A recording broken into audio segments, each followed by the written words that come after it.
The world doesn't end with a bang or a whimper. It ends with a laminated charter of community bylaws held aloft by a woman in a canary yellow poncho that made her look like a deranged, oversized duck. From my second-story window, the only dry vantage point in what was once my meticulously manicured, beige-on-beige suburban prison, I had a front-row seat to the apocalypse. The street, usually a tranquil river of minivans and golden retrievers, was now an actual, literal river of murky brown water, floating trash cans, and shattered garden gnomes. And at the choke point, the grand wrought-iron gates of Oak Creek Estates, the final battle for human decency was being waged and lost. On one side you had hope. Two guys in a beat-up aluminum fishing boat, the kind you see strapped to the top of a rusty Ford F-150. They wore flannel shirts and expressions of grim determination. The flannel cavalry.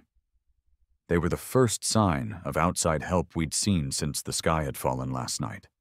On the other side, you had Brenda Wexler, president for life of the Oak Creek Homeowners Association, her perm miraculously defiant against the oppressive humidity, her face set in a rictus of righteous bureaucracy. "I will not ask you again!" Brenda's voice, sharp enough to cut glass, somehow carried over the gurgle of the water. "This is private property. I need to see your operational permits, your liability insurance, and your sanitation plan." The guy at the tiller, a burly dude with a beard that probably had its own ecosystem, just stared at her. "Lady, we're volunteers. There's a flood. People might be trapped. It's a boat. We go in, we see who needs help, we get them out. That's the whole plan." "Unacceptable!" Brenda shrieked, slapping the laminated pages with the back of her hand. The sound was a wet thwack of pure absurdity. "Your vessel's wake could cause untold damage to the submerged topiary. Do you have any idea how much the quarterly fees are to maintain those boxwoods?" I watched, mesmerized by the sheer, unadulterated madness of it all. Across the newly formed river from me, my elderly neighbors, the Hendersons, were on their second-floor balcony. Mrs. Henderson was waving a dish towel, a tiny white flag of surrender in a world gone mad. I knew for a fact that Mr. Henderson's heart medication was on their kitchen counter, which was currently acting as a coral reef for their floating Tupperware collection. But here was Brenda, defending the honor of drowned shrubs.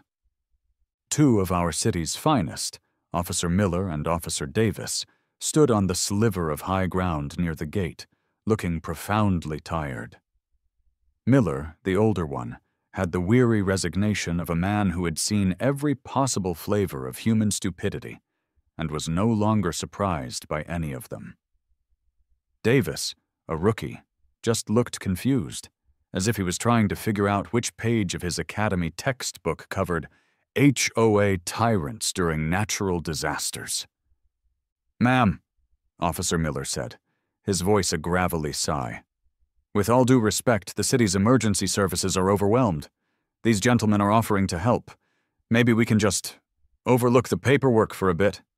"Overlook," Brenda gasped, clutching her laminated charter to her chest as if it were a holy text. "Officer, procedure is the only thing separating us from chaos. If we let just anyone in, it sets a precedent. What's next? Unscheduled roofers? People painting their mailboxes taupe instead of the approved eggshell? It's a slippery slope." Miller pinched the bridge of his nose, a gesture I felt deep in my soul. "Ma'am, the slope is currently a Class 2 rapid, along with the mailboxes." I couldn't take it anymore. A rage, pure and potent, a rage I hadn't felt since a server patch corrupted my 200-hour save file in Metropolis Magnate 4, bubbled up in my chest. I fumbled for my phone. This was beyond a 911 call. This was a crime against logic itself. How did I get here? How did my life, a carefully curated existence of fiber optic internet and zero real-world responsibilities, end up looking like a scene from a disaster movie directed by a petty tyrant. It started, as most suburban apocalypses do, with a pink flamingo. 24 hours earlier, I was in my element. My command center, or home office, as the mortgage company called it, was humming. 3 monitors bathed my face in a cool, electronic glow.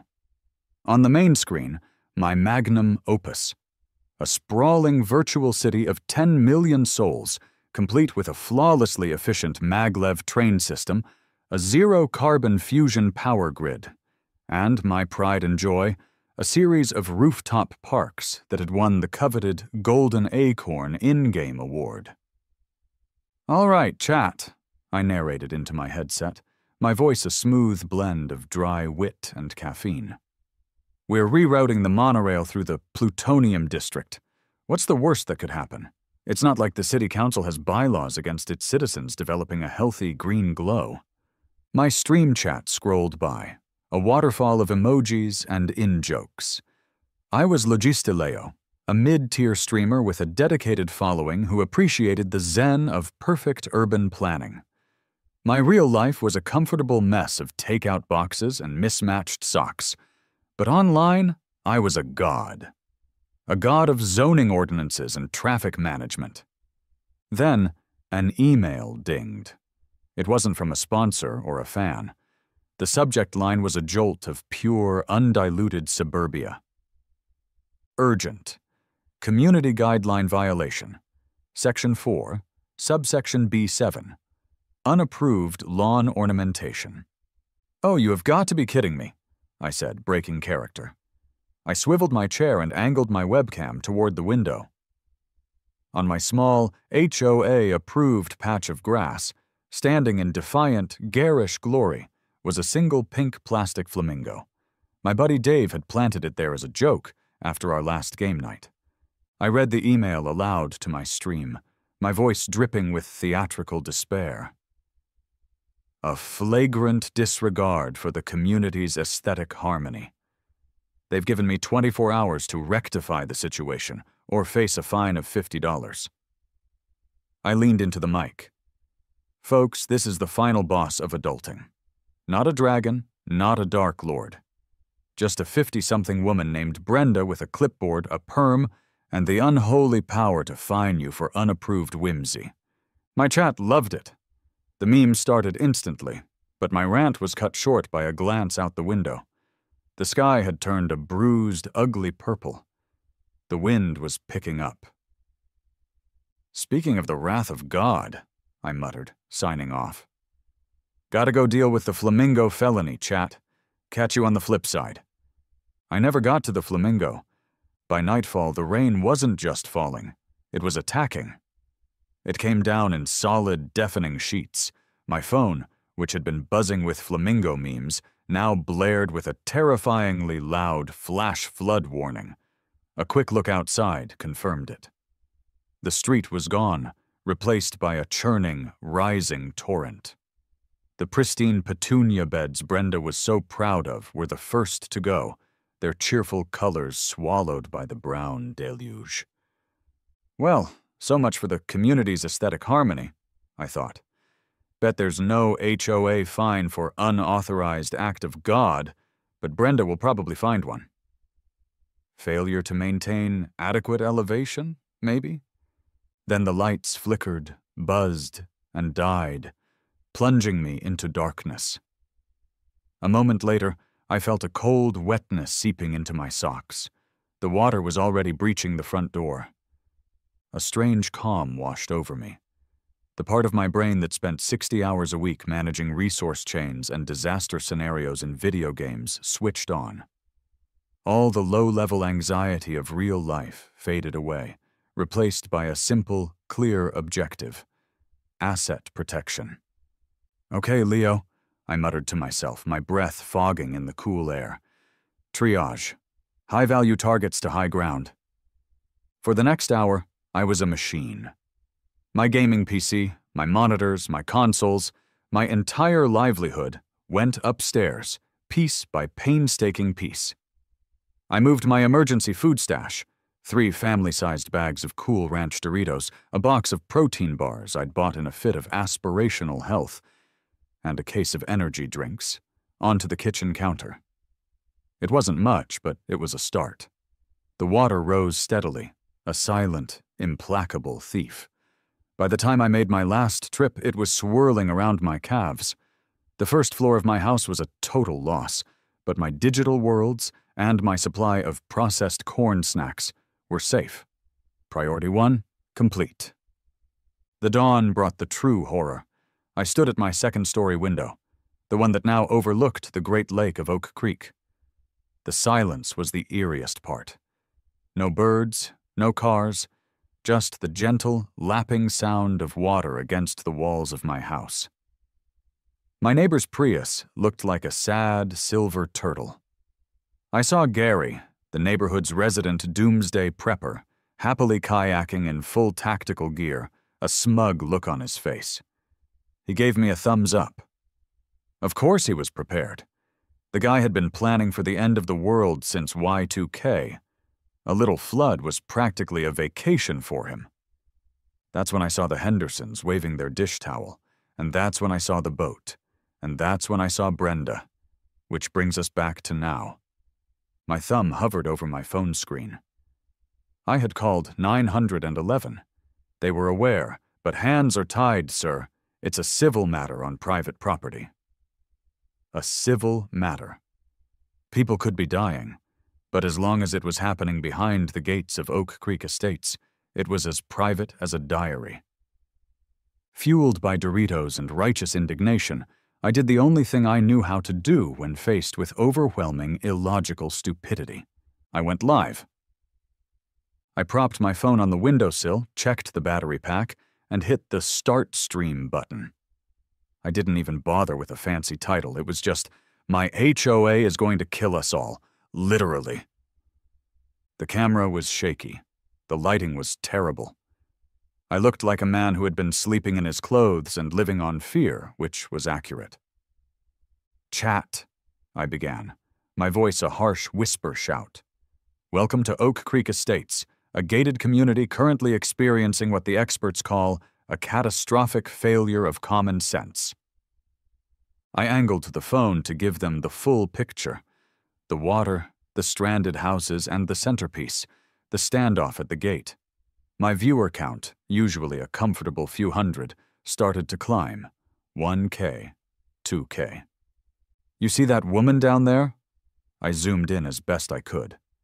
"The one dressed like a crossing guard at a lemon festival? That's Brenda, our HOA president. And those gentlemen in the boat? They're volunteers. They're here to save us. But Brenda," I let out a short, sharp laugh of pure disbelief, "Brenda is concerned about their paperwork." I narrated the whole sordid affair, the topiary, the liability, the laminated bylaws. My voice got louder, shakier. "Mr. Henderson, House 114 is a decorated veteran, and he needs his heart medication. The Miller family in 121 has a 1-year-old baby. I'm willing to bet they're running low on diapers. I myself am down to my last bag of Doritos, a humanitarian crisis in its own right. But thank God," I said, my voice dripping with venom, "thank God the gate's paint is safe from scratches. Thank God the aesthetic harmony of our underwater neighborhood is being protected from the horror of an unlicensed rescue boat." The chat was a blur. The notifications were exploding. People were clipping it, sharing it.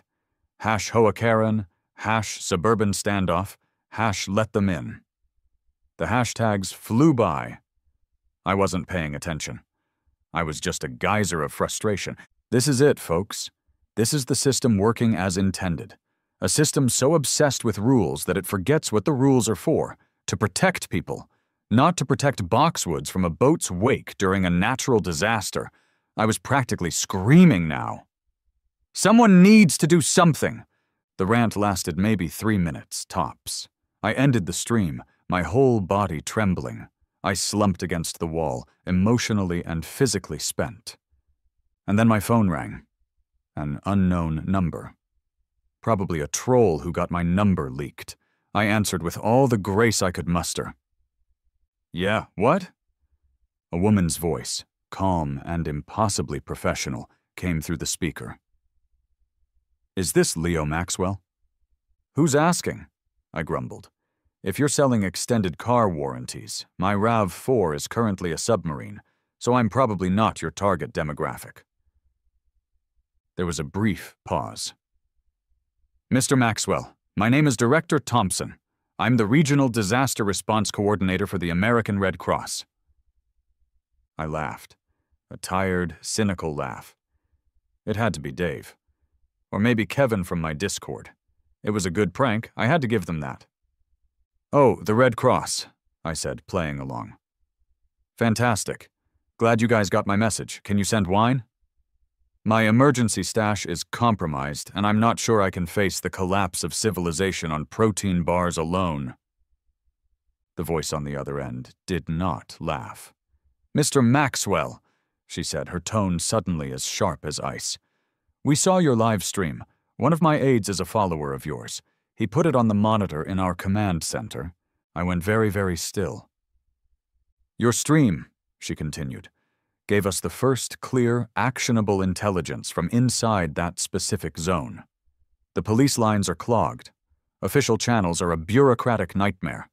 You showed us the exact problem, the exact location, and the immediate needs of the residents. We've been trying to figure out why our volunteer spotters were being turned away at that address. Now we know. Her name is Brenda. My mouth went dry. This wasn't a prank. Leo, she said, and the switch to my first name sent a jolt through my system. We have a convoy 5 minutes from your location. A command vehicle, 2 supply trucks, and an inflatable rescue boat team. The local sheriff's department has been instructed to clear the way for us. They were very receptive once we mentioned that footage of their officers being stymied by an HOA president was trending on Twitter. I slid down the wall to sit on the floor. I couldn't feel my legs. You are currently our only reliable asset on the inside, Director Thompson stated, not asked. You know the layout. You know who needs what. When my team gets to that gate, they're going to ask for you. Are you ready to coordinate? 1,000 thoughts crashed through my brain at once. Me? Coordinate? I coordinated pixels. I managed virtual supply chains. My greatest real-world logistical achievement was successfully ordering a pizza without having to talk to anyone on the phone. Coordinate what? I whispered, my voice hoarse. Like, in a game? Like in real life, Mr. Maxwell, she said, a hint of impatience in her voice. Try to keep up. The line went dead. I sat there in my dark, damp house, holding my phone, my mind a complete blank. And then I heard it.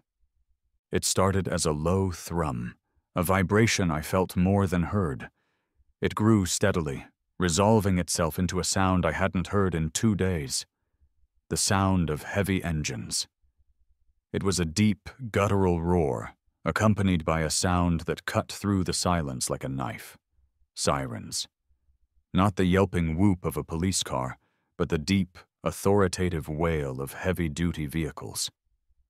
I scrambled back to the window, my heart hammering against my ribs. It was glorious. It was the most beautiful thing I had ever seen. Rounding the corner, lights flashing, cutting through the brown water like avenging angels, was a convoy. A pristine white command RV led the way, followed by 2 massive box trucks, each emblazoned with a bright, beautiful, unmistakable red cross. They moved with a purpose and an authority that Brenda's laminated piece of plastic could not possibly match. I instinctively looked for Brenda. Her back was to me, but I could see her entire body tense up. The 2 cops, Miller and Davis, turned as one, and I saw something miraculous. A slow, wide grin spread across Officer Miller's face. He took off his hat, wiped his brow, and looked at the sky as if thanking God himself. The lead RV pulled right up to the gate, its air brakes hissing like a dragon. A man in a red and white vest, built like a vending machine, hopped out. He was all business. He strode past Brenda, who was sputtering something about unauthorized entry, as if she hadn't noticed the 3-ton vehicle he'd just arrived in. He walked right up to the cops. "Marcus, Red Cross," the man said, his voice a low rumble. "We're here. Who's in charge?" Brenda puffed up her chest, poncho crinkling.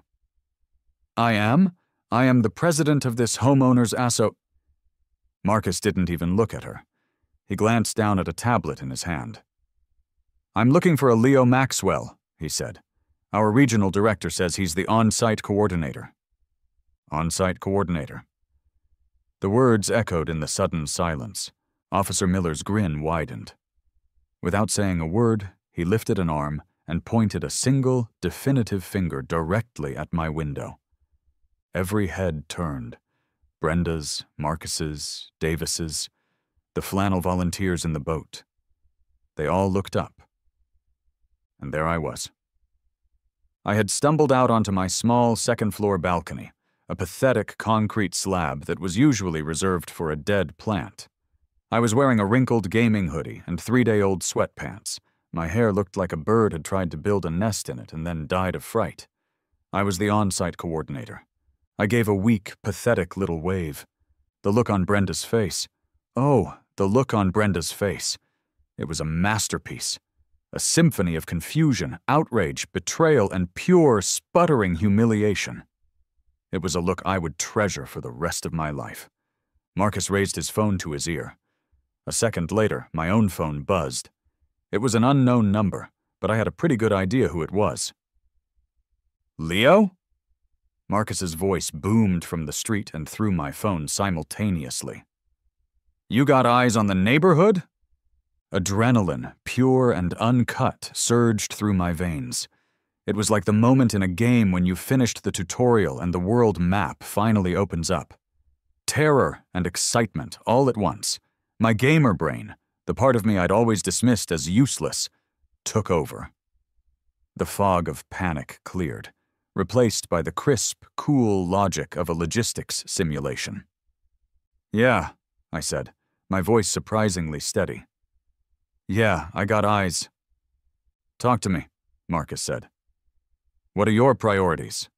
Priorities, objectives, resource allocation. This was my language. "Okay," I began, pacing my small balcony like a general on a parapet. "Priority 1 is medical evac. The Hendersons, house 114.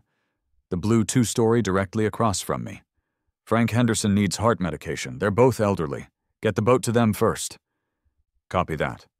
114 medical evac. Next." The Miller family, house 121. The beige one with the white trim at the end of the cul-de-sac. They have a 1-year-old. I guarantee they need diapers, formula, clean water. They're a priority for a supply drop. 121. Infant supplies. Got it? "There's a guy," I continued, spotting Gary the prepper now paddling towards the Red Cross convoy, probably hoping to barter. "House 125, green shutters. His name is Gary. He is not a priority. Avoid contact unless you want a lengthy lecture on the merits of MREs versus dehydrated rations. He's fine." Marcus chuckled, a deep, rumbling sound. "Copy that. Avoid Gary." The community clubhouse, on the little hill at the back of the development, is the highest ground. It should be mostly dry inside. Use that as your on-site staging area. The main cul-de-sac is the deepest point. You'll want to focus rescue boat sweeps there first. "Staging at the clubhouse. Excellent. Anything else?" "Yeah," I said, looking down at Brenda, who was now trying to argue with a Red Cross worker who was calmly cutting the padlock on the gate with a pair of bolt cutters. "Keep that woman in the yellow poncho away from your operational personnel. She's a hazard." "Already on our list, Coordinator," Marcus said. And that's what he called me, Coordinator. For the next hour, I was Logistileo in the flesh. From my balcony throne, I relayed information. I pointed out the houses where I knew people with mobility issues lived. I remembered which families had pets that might be trapped. The Red Cross team was incredible, a well-oiled machine. The inflatable rescue boat, a sleek black vessel, was in the water in minutes and speeding towards the Hendersons' house. Teams with waterproof backpacks full of supplies waded through the chest-deep water, moving with practiced ease. The neighborhood, which had been so terrifyingly silent, was now filled with the sounds of productive action. The shouts of the rescue team, the roar of the boat's engine, the grateful cries of my neighbors. And I was the hub. I was the nexus. The neighbors would shout a need from their window to me, and I would relay it to Marcus.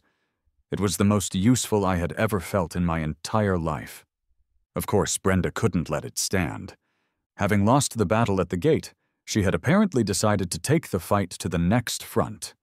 As a team was setting up a large tent, a temporary shelter, on the hallowed green space near the clubhouse, she marched towards them, her laminated charter held before her like a weapon. I couldn't hear her at first, but I could see her irate gestures. Marcus was there, directing his people. I watched, fascinated, as Brenda got right in his face. He mostly ignored her, speaking into his radio. Then, he finally turned to her. I couldn't hear his words, but I saw her recoil as if slapped.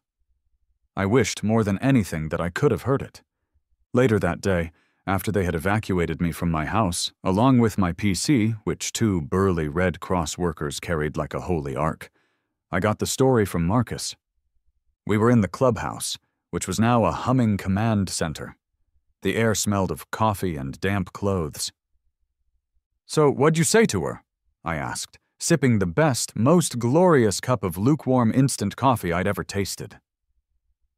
Marcus took a bite of a protein bar. He chewed, swallowed, and then let a small smile touch his lips. She was screaming about soil aeration, said our tent stakes were a violation of Section 9, Subsection C, unauthorized penetration of community green space. "Sounds about right," I said.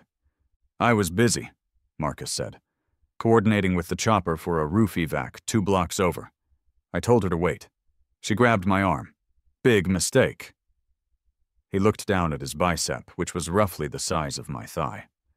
So I turned to her and I said, "Ma'am, with all due respect, your presidency has been temporarily suspended by the Federal Emergency Management Agency, the American Red Cross, and from the looks of it, God. Please step aside before you get in the way of the water blankets." I choked on my coffee, laughing. "She just stood there," Marcus continued, a twinkle in his eye, her mouth opening and closing like a fish. Then she sort of deflated, turned around and sloshed back to her house. Haven't seen her since. It was a total, complete, and utter victory. Brenda Wexler, the iron-fisted ruler of Oak Creek Estates, had been defeated. Not by a vote, not by a petition, but by a streamer in a dirty hoodie and the simple, overwhelming force of competent people doing their jobs. A week later, the world had dried out, leaving behind a brown, stinking, heartbreaking mess. The Great Lake of Oak Creek had receded, revealing the devastation. Lawns were coated in a layer of foul-smelling silt.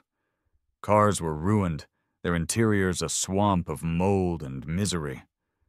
My house, like so many others, was a wreck. The entire first floor had to be gutted. The drywall was warped and bubbled.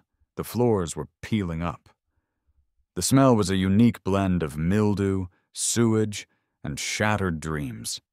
I was on the phone with my insurance company, a new circle of hell I hadn't known existed.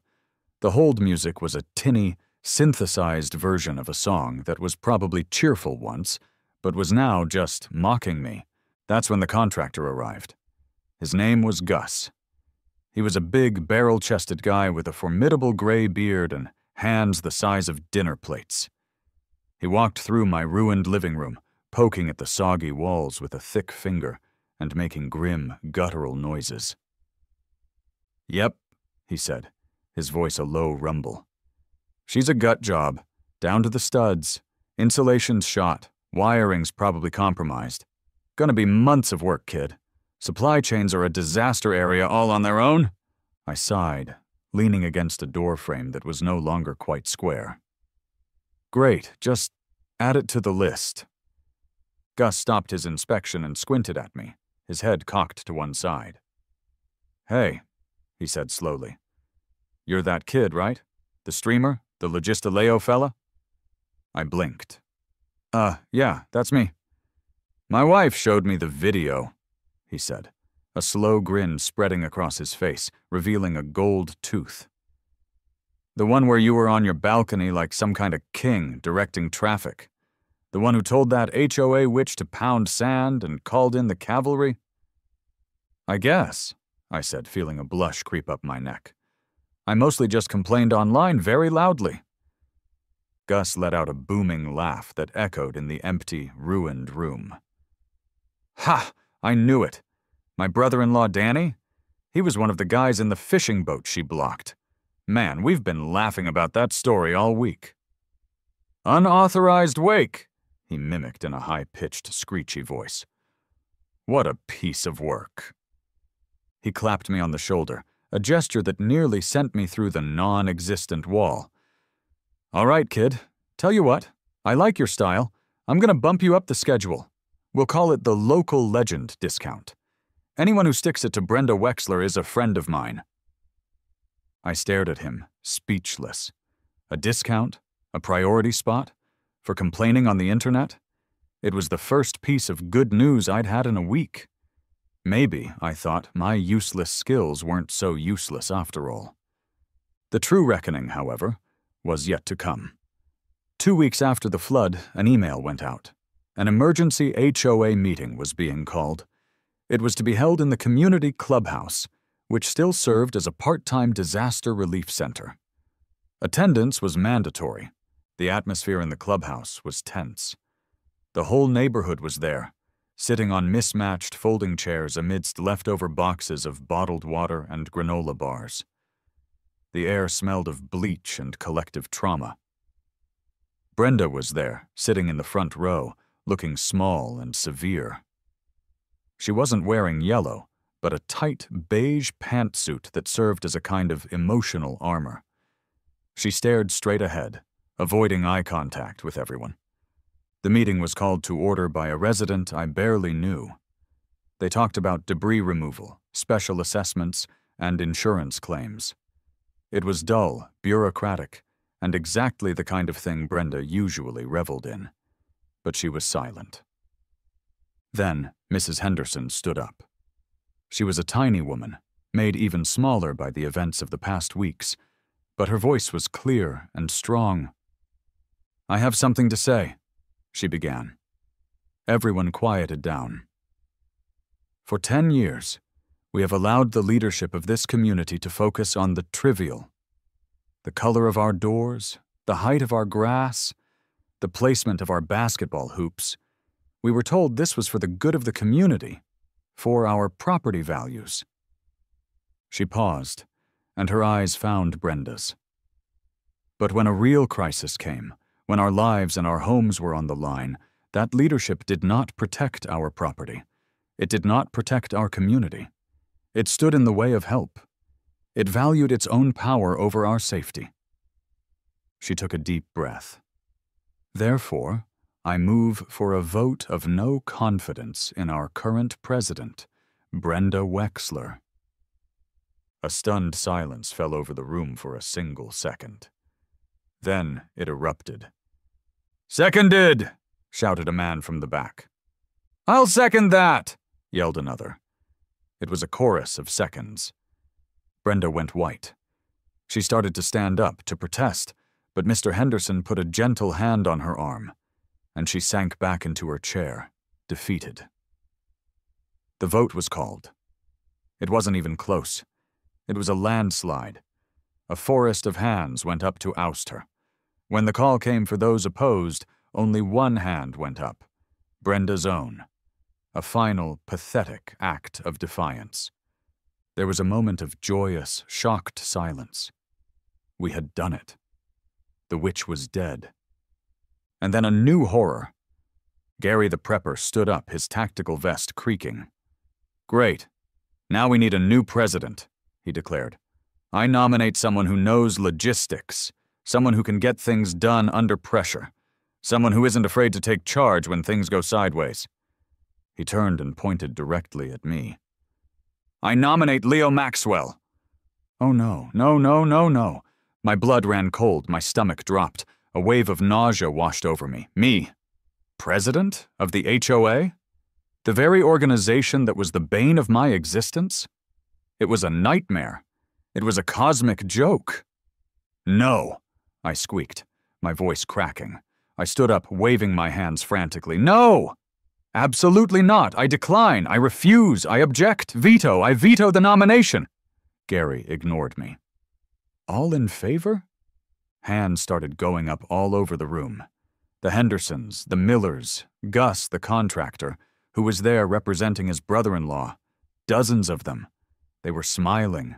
They were nodding. They were trying to ruin my life. "No, you don't understand," I pleaded. "I'm a streamer. I play video games. My diet is 80% corn-based snacks. I'm not president material. I'm not even get dressed before noon material." But it was too late. The momentum was against me. It was a tidal wave of misplaced gratitude.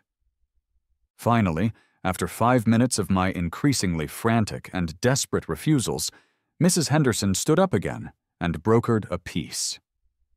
"All right, Leo," she said, her tone gentle but firm. The same tone she probably used on a young Mr. Henderson 60 years ago. "We won't make you president, but we need you. We're creating a temporary Oak Creek rebuilding committee to coordinate with the contractors, to manage the community funds, to oversee the whole process. We want you to lead it." I looked around at the faces staring at me. They weren't just neighbors anymore. They were my neighbors, my community. They looked at me like I knew what I was doing.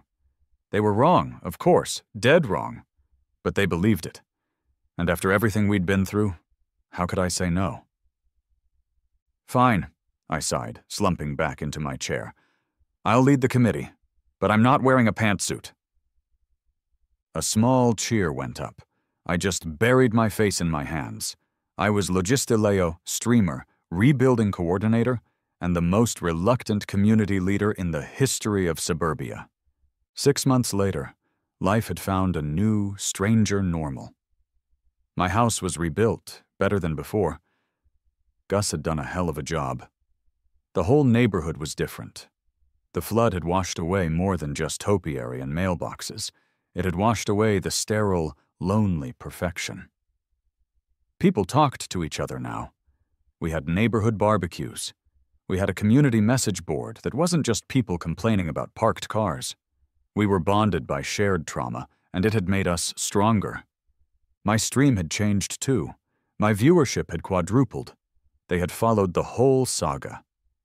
I was no longer just a guy who played games. I was the guy who accidentally became a disaster coordinator because of an angry rant. "All right, chat," I said into my mic, looking at the bustling city on my screen. "So the city council, and yes, that's me, a terrifying thought, has decided that the new recycling center's location is non-negotiable, despite protests from the artisanal pickle district." I zoomed in on a block of virtual buildings. It's about efficiency. It's about the greater good. It's a lesson I learned this summer. Sometimes you have to make the tough calls, like where to put the emergency porta-potties or deciding who gets the last city-funded generator. Hint, it's the guy with the infant, Gary, not you. I saw her sometimes, Brenda. She still lived here. She couldn't afford to move. She'd walk her little dog, a yappy thing that probably had its own set of bylaws. One afternoon, I was outside, arguing with a landscaper from the rebuilding committee about the merits of flood-resistant switchgrass, when I saw her walking towards me on the sidewalk. Our eyes met. For a second, I saw a flicker of the old fire. Then it died. She flinched, looked down, and deliberately crossed the street to avoid me. The power dynamic had been permanently, hilariously, and satisfyingly inverted. That evening, I was walking home from a final, blessedly short committee meeting. The sun was setting, casting a warm, golden glow over the new trees and the fresh sod. A new family had moved into the house on the corner, the one that had been the worst hit. Their little kid had left a bright red tricycle right in the middle of the sidewalk. The old Leo, the pre-flood Leo, would have rolled his eyes. He would have grumbled about the obstruction, about people not being considerate. He might have even composed a sarcastic email to the HOA in his head, but I wasn't that Leo anymore.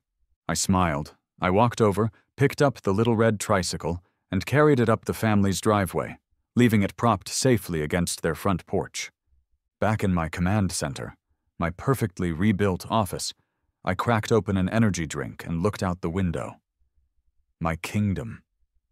Not the perfect, sterile, predictable one on my screen, but the messy, imperfect, resilient one outside. I sat down, put on my headset, and prepared to go live.